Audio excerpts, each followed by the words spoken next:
Hey guys, glad you stopped by.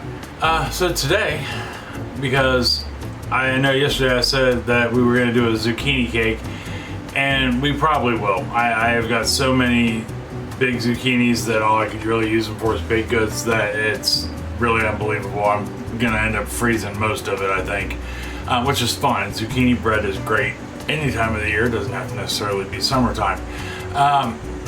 But while I was gallivanting through this zucchini bread recipe, I came across an apple butter recipe, and holy cow, if there's two things I love is apple butter and cake. Not as much as pie, but it still works. Or there's an apple butter pie, who knows? So I quickly jotted down the recipe, and I thought we would work through this recipe together, right? If you are new to my channel, this is your first video, I hope you get something out of this video. Maybe consider checking out some of my other videos. On a side note to that, almost every video I've done, and we're almost at 500, I do for the first time right here on the channel with you guys. I don't bake this cake like 5 times prior to make sure the recipe works. So if it doesn't work, we fail together, and I post it. I don't hold back my mistakes or things that go wrong. So just so you know, if you are returning to my channel or one of the several new subscribers, welcome back and thank you. And if you haven't yet, go ahead, like, subscribe, and share. That is so important to our channel and our community. It helps keep it going, keeps it growing. You know, it's not like I'm out to do this for the money. It's much like managing a restaurant. If you're in this for the money, walk away. I do this for several reasons, but one is to kind of help promote community, you know, through food, you know, and being a good neighbor, and, you know, keeping an eye on people, and chit-chat, communication, right? And speaking of communication, comments, always welcome. I respond to all of them. All I ever ask is you be kind. Yeah, it's okay to disagree with me or anybody else in the comments for that matter, but think before you type. If you don't, I don't have much tolerance for people who aren't nice. And I mean, that includes people who are just kind of downright grumpy, like, oh, get on with the recipe, or, you know, my channel's based on communication, so I don't want you to think otherwise. Sorry, my monitor, I moved my monitor, it's right here now where I can see it, but it likes to go dark on me on occasion, and part of that is because, well, long story. Anyhow, just think before you type. So that being said, let's head on down to the counter. I will give you all your measurements in cups, tablespoons, teaspoons, and then I will also give them to you in grams and milliliters. That way we can all play along no matter where we're at, right? So let's head on down here to the counter and get started on this cake. I cannot wait to give an apple butter cake a try. Hold on for me 1 second. Okay, we are down here at the counter. So first thing we needed to do, set our oven 350 degrees. Next thing I did was I floured and buttered, or greased, whatever you prefer, even the spray. The thing I will warn you about spray is if you are using a non-stick pan, like one of the darker pans, don't use the spray. Use butter or shortening. Yeah, the non-stick spray has something in it that turns your pans like a funky golden color, and it's almost impossible to get it off without taking off the non-stick coating, and then you've ruined your pan. But flour, butter, parchment paper down on the bottom. So we're at 350. I got 2 8-inch pans floured and buttered. So now we can move on to our dry ingredients. In this bowl right here, I have 3 cups, 360 grams of all-purpose flour, just regular old flour. And to that, I am going to add 1 tablespoon of baking powder, a 1/4 teaspoon of salt, nope, 1/2 teaspoon of salt, 1 teaspoon of cinnamon, and a 1/4 teaspoon of freshly ground nutmeg. Now with anything, any spice that you, I'm going to add that to the flour. Any spice that you grind fresh, or don't grind fresh. So let's just say you have nutmeg in your cabinet, your spice cabinet, or on your spice rack, or in your baking rack, or whatever it is, wherever it is you keep your spices and baking spices. you want to do half that amount. When you get a pre-ground product, the flavor is more intensified because it's older, and so in this case you would literally want to use 1/8 of a teaspoon of nutmeg if you're buying like the store-bought ground nutmeg. I have nutmeg for days. I bought it like, I don't know, forever ago, and so I just grind my own. Much like yesterday with the coriander that we put in that Spanish chicken, you know, I buy it whole. That way it's good forever, essentially. And then just grind it myself. So anyhow, we got this whisked up. We can take that and we can set this to the side. Done. Dry goods are finished. So in this, I'm using my stand mixer. You can just as easily use a hand mixer for this. Probably even a spoon, if you're so inclined. Sorry. But I know I personally, my hands can't take a wooden spoon anymore, and I own a stand mixer. I'm not bragging, but I own one, so I might as well use it, right? But you can use a hand mixer, you know, either way. So anyhow, enough on that. In my mixer, I have, in this bowl, I have 2 sticks, one full cup of unsalted butter. That's 228 grams. And to that, I am going to add 1 cup of light brown sugar, and it's packed light brown sugar. It's 210 grams worth of brown sugar and 3/4 cup of white granulated sugar at 150 grams.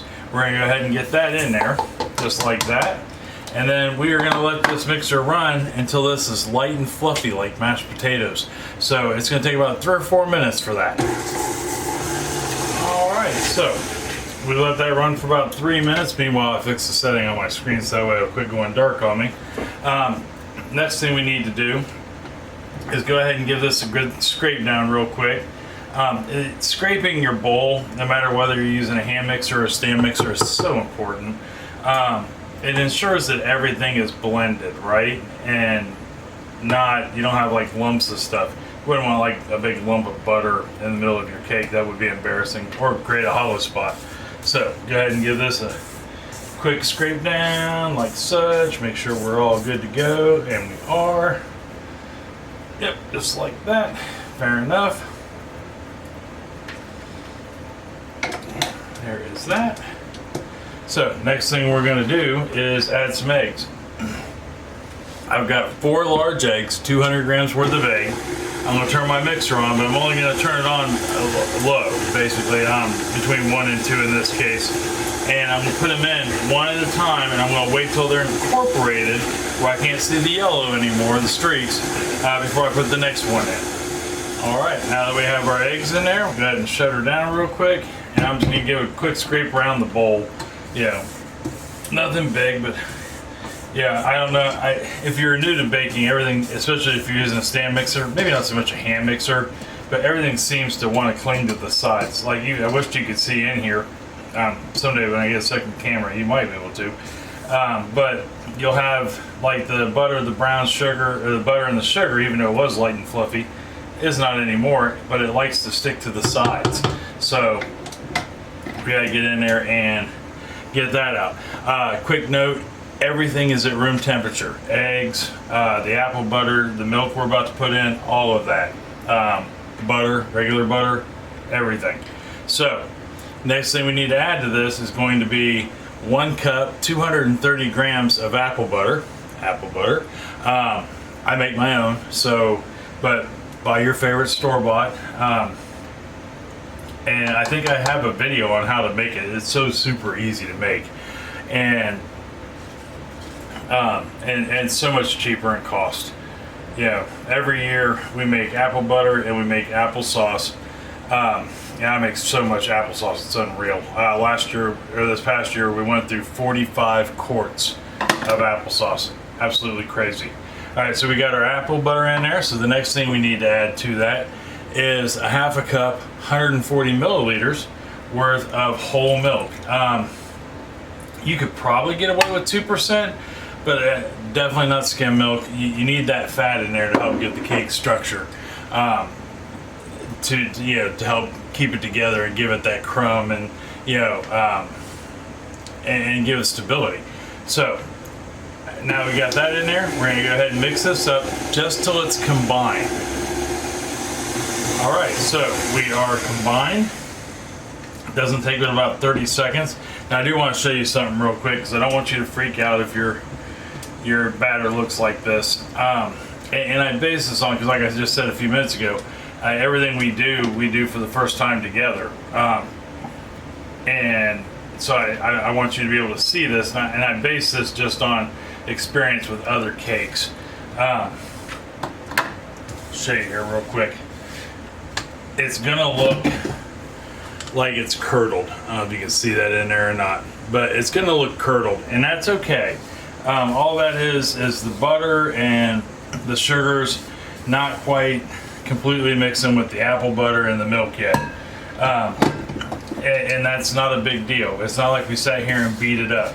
Once you add your eggs to a cake or anything you're making, you do not want to overwork it, because what happens is on the basic level, the eggs kind of lose their oomph.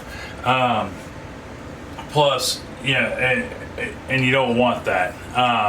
It can make your cake do funny things. Same way with pies. It's no different than a pie crust. You don't want to overwork it because of the glutens. Flour's the same way. So last thing we have to put in is our dry mix, and we're going to do that in 3 parts. So it doesn't have to be exact or precise. It's one of the few things in baking that doesn't. So I'm going to go ahead and I'm going to put 1/3 of this in, and I'm going to mix it until it's just combined, until everything's wet, and then I'll add another 1/3 and then another 1/3. All right, so we got our batter mixed completely. Now, you want to mix it till everything's wet, if that makes sense. I've yet to find a good way to describe it, but that's what you should look like. See how it's thick, it's not, you got to kind of give it a little help to get it off the spatula. That's what you're looking for. And I base that off of just reading the recipe that was online. So the next thing we're going to do is put it in our 2 8-inch pans that we floured and buttered and parchment papered, and we want to do that evenly. Now you're saying to yourself, but Brian, I don't have a scale. First, I recommend you get one. Secondly, it's okay. Just give it your best eyeball to get it all in there. But I'm going to guess, I like to do this. I'm going to guess it's going to be right around 600 grams each for each cake, so we will see. Okay, so next thing we got to do, we got them in there, and I was off. It's 730 grams. It's actually a really dense cake batter. So we're going to take an offset spatula, and we're going to even this out. If not, we'll just have one big lump sitting in the middle of the pan as it bakes. If you don't have an offset spatula, that's okay. You can use a spoon. You can use the rubber spatula or whatever it was you used to put them in here with. You just want to make sure it's even on top. Okay, so we got our cakes done, and now what we have to do is get them in the oven real quick. So we got our cakes in the oven, and now all we have to do is let them bake. We're at 350 degrees, like I said earlier, when I said turn your oven on 350 degrees. It has cycled a few times through, so now we set our timer. The recipe called 25 to 30 minutes. Now I know my oven well enough to know it's probably going to be 30 minutes. Start checking it at 24, 25 minutes to see where you're at. Things you want to look for. First one, most common one, done with almost all cakes and dessert breads, toothpick and cupcakes. Take your toothpick, put it down, or a skewer, wooden skewer, put it in the center of the cake. If you pull it out, it should come out with no batter on it. It's okay to have some crumb, like little pieces of cake, but you don't want any batter. That's the first thing you're going to look for. The second thing you're going to look for is the tap test. You should be able to touch the top of it. Now don't sit there and hold your hand on it. You'll burn yourself. We don't want that. But tap the top of it. It should spring back or be formed. There should be no hitting it and your fingerprints sitting in it or your hand goes through the cake. But it should be a little springy. Toothpick should come out clean, no batter. So when I come back, we'll take a look at it and talk about where we go from there. All right, I'll see you here in a second. Okay, so we got our cakes out of the oven, and I checked them at 25 minutes, nowhere near done. Didn't have to poke them with a toothpick. Checked them at 30 minutes, and they were still a little wiggly in the center, but I checked them anyhow. Still a little bit of moisture in them. So I went ahead and did 35 minutes. And here was our end result. So we'll go ahead and we'll put our toothpick in. We'll pull her out. And I know you can never see it, but there is a little bit of crumb on there. And we're good. And if we hit the top, of the cake, it bounces back, right?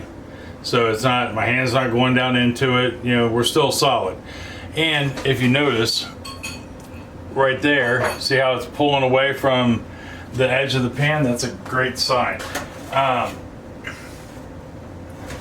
then I did the same with this one. Hole in it, patting it, it's good. Pulling away from the side. Now let's talk real quick, about what to do if you have to cook them longer. And see how these turned a little darker brown on the top, which I'm okay with. But you don't want that. Just simply put foil over the top of them. That redirects the heat, and that way it's not banging down right on the top, and you won't get that dark of a top, if that's what you so desire. To me, that looks like a cake. But that's how you correct that problem. So now I'm gonna let these sit in the pan for about 15 minutes, and then I'll just simply flip them out and let them cool down to room temperature. But when I come back, we will start doing the buttercream icing that goes on top of this. All right, I'll see you here in just 1 second. All right, so cakes are cooling, and here they are out of their pans. Now, you'll see, maybe you can't tell or not, but see how one's just slightly shorter than the other? And if you look on the tops of them, this one's got like an oil look to it right there in front of my thumb. That one's got like a nice light sheen to it. So what caused that? It's kind of like a lesson, because it took me a long time to figure out what caused that, and I'm still not certain I'm right, but I think I do know. So when I was putting the batter into the pans, I noticed at the very bottom it wasn't quite mixed completely. Scraping the bowl is important. And I didn't catch it. Well, that last little bit is what I divided up into the pans. Even though I mixed it into what was left of the batter, it still made it liquid heavy versus the rest of the batter. So I do believe that that part right there is the two parts, and this one's heavier because they got more of it than this one did. I mean, they're still fine. There's nothing wrong with them. But I think that's what caused that little bit of shine on the top, and it caused this one to not get quite as big as its counterpart. So I think I'm 99% sure that's what it is, but I want you guys to see that so you know that this could be the possibility, and this could be what happens if you don't mix it all together. Remember I said funny things would happen to the cake? Didn't rise as much. Got a nice glistening spot where it looks like it may not be quite done, but it is. I mean, we tested it. It's still firm even after it cooled. You can have them to where they'll drop in the center. That's bad, but you gotta make sure that we scrape and mix. But anyhow, moving on. Science lesson over. Let's make some icing. In our bowl, we have 3 sticks, 342 grams, 228 plus 14 is 30. Yeah, 342 grams of unsalted butter, and it's softened. It's not room temperature, it's just softened. That means you can put your finger in it and make a little dent, but it won't go all the way through. And you want that because you want your icing to have some firmness to it. If this were room temperature, especially now with the kitchen being warm, the icing would just basically slide off the cake. Well, I mean, not literally, but all the same, it'd be too warm to ice with. We'd have to put it in the fridge. If that happens, your butter becomes too warm, just take it back in the fridge for 5 minutes. You'll be fine. Actually, truth be told, stuck this back in the freezer for 5 minutes. It was so warm. But to that, we are going to add a 1/4 teaspoon, 1 gram of salt.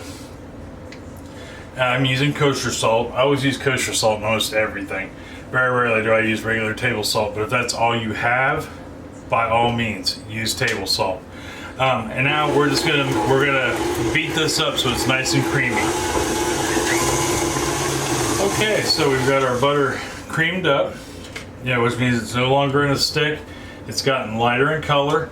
I don't know if you can tell the difference beforehand, but the butter was a little yellow. Now it's leaning more towards white.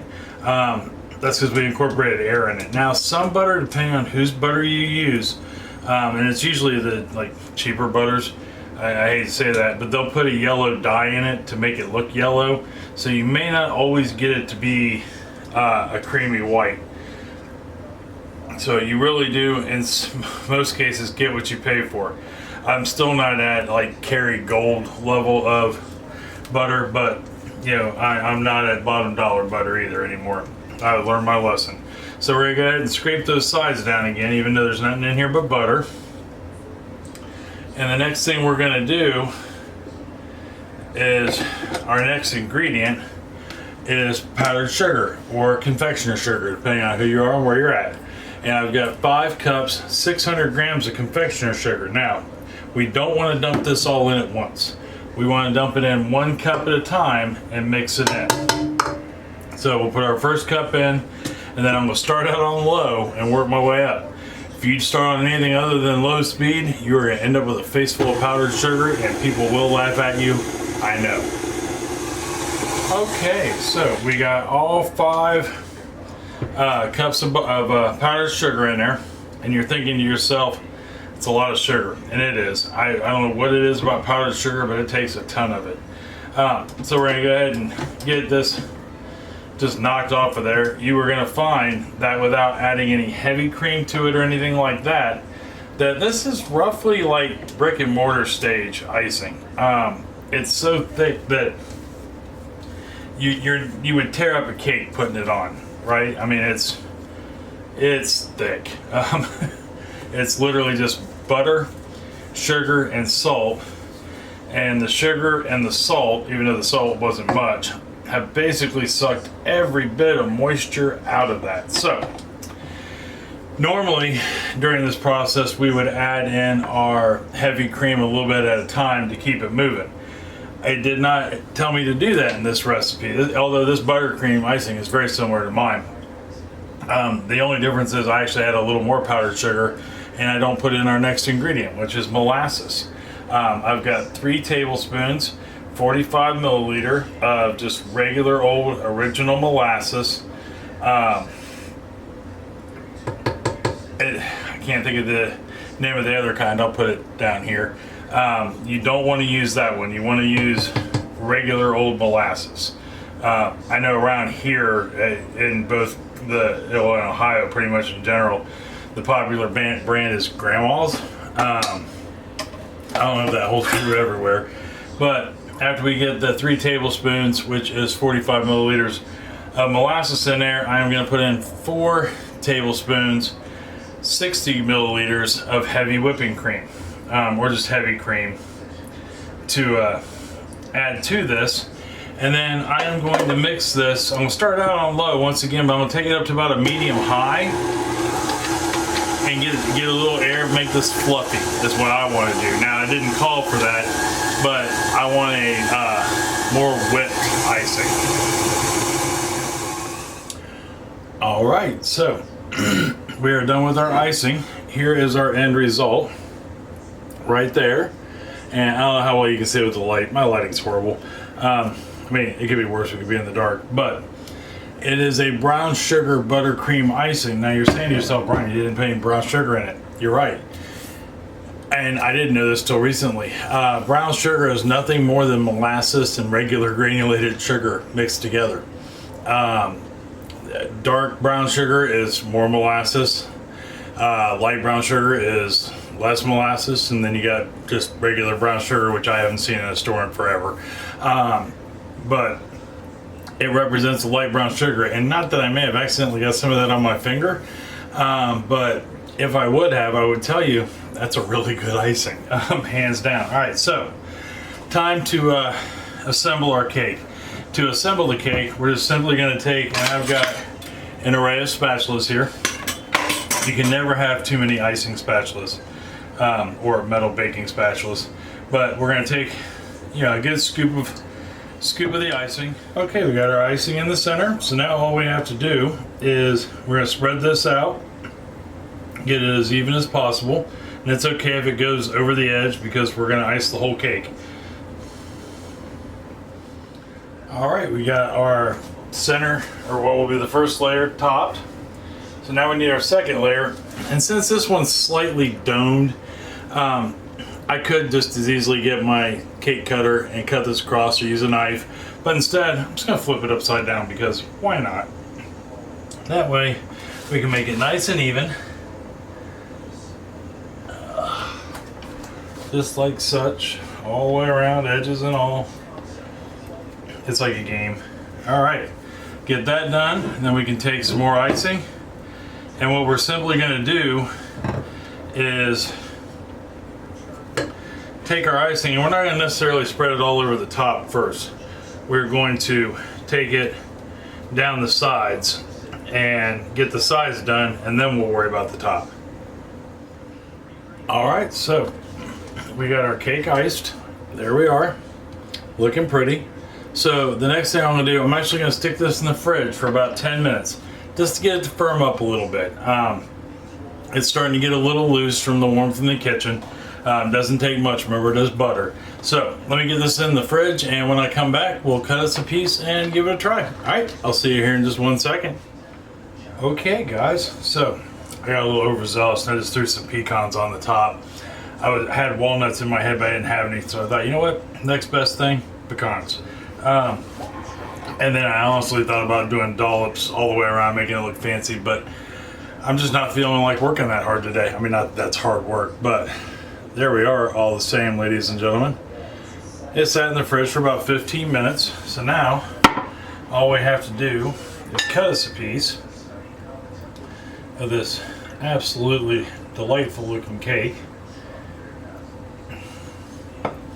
Let's see how we did. All right, there we are.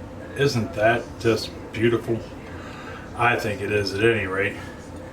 And I mean, remember how I talked about those wet oily spots and how I said it wouldn't affect it? I mean, right there's the center of the cake, and there's nothing going on there.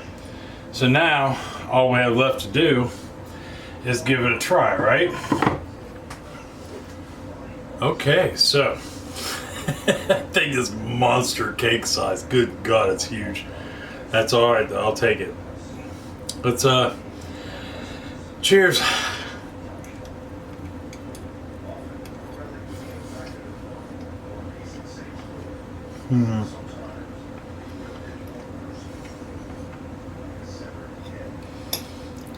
My friends, that tastes just like fall.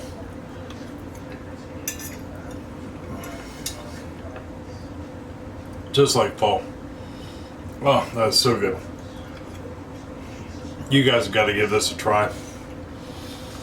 It's like somebody was smiling upon me when they gave me this recipe, because this is just amazing.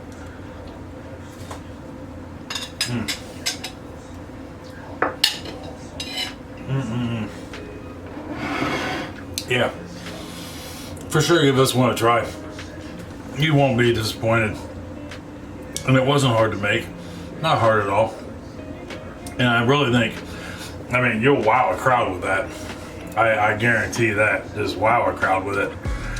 That cake is so moist and tender that it just almost melts in your mouth. I don't even know how best to describe it. I think the only adjustment I would make, and this would be the only adjustment, and if you're not a huge fan of molasses, you might want to do the same, is I would cut the molasses in half. Instead of doing 3 tablespoons of molasses in the icing, I would do 1.5 tablespoons. I think that would be enough. I think it's a little molasses heavy, but I like molasses, so it's not by any means an issue with me. It won't be with anybody here in the house. But I think if I go to make this again, I'll do 1.5 tablespoons instead of 3. But that cake is spot on. This has got all those flavors of the apple butter in it, all the spices that we put in it to make apple butter. And it's just accented a little bit more with the nutmeg and the cinnamon. Oh, that is beautiful. I really wish I had walnuts. That would have just made it pop. Pecans are good though, don't get me wrong. Definitely try this. Let me know if you do. Let me know down in the comments below. You won't be disappointed. Your family, your friends won't be disappointed. That neighbor, people we haven't talked to in a long time, the mailman, guy walking down the street with his dog, all those guys, I guarantee you, they'll enjoy this. And that's a tall enough cake, you could easily serve 16 people out of this cake. Easily. And then all of a sudden you got 16 new friends, right? Or at least a smiling family. But let me know if you do. Down in the comments below or on Facebook, either one. So next week, I really don't know what we're gonna do for dinner yet or dessert. I'm still wanting to do that zucchini bundt cake, but I don't know if that'll fly exactly right now. I have so many others to choose from, but if there is something you want to see me make or you have any suggestions for dinner or dessert, feel free to comment. Let me know. Whether it's here or a lot of people reach me through Facebook on my Facebook page. It's just Brian Smith. Look for me holding a cane. And I think it also says the owner of Mr. Smith's Kitchen, something like that. But at any rate, just let me know. So until next week for dinner, I love you. I love you very much, and I mean that from the bottom of my heart. Tell somebody else you love them and love them very much. They may need to hear it. It's going to make them smile either way. It's going to make you feel good and smile too.